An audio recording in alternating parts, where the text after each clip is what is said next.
Hallo, ich bin Philipp Wilczek, Assistenzarzt für Allgemeinmedizin für Sana-Care. Heute behandeln wir das Thema Gürtelrose.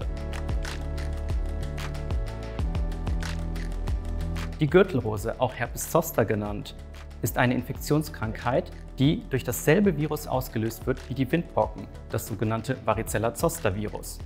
Bei der Gürtelrose handelt es sich im Gegensatz zu den Windpocken um eine Reaktivierung des Virus im Körper. Das bedeutet, dass man zuvor an Windpocken erkrankt gewesen sein muss, um die Gürtelrose zu bekommen. Dies geschieht meist schon im frühen Kindesalter. Bereits über 90% der Erwachsenen in der Schweiz sind an Windpocken erkrankt. Nach einer durchgemachten Windpockenerkrankung verbleibt das Varicella-Zoster-Virus ein Leben lang im Körper und stellt für die meisten kein Risiko dar. In jedoch 1 von 5 Fällen kann es zu einer Gürtelrose kommen.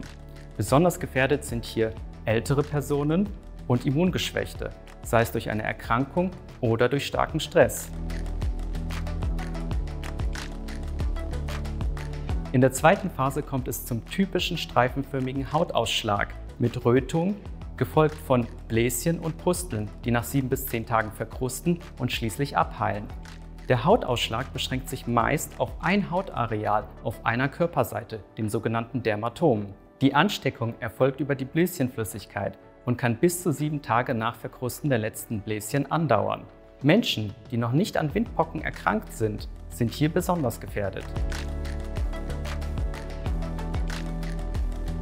Der lokalisierte Herpes zoster verläuft meist komplikationslos und heilt folgenlos ab.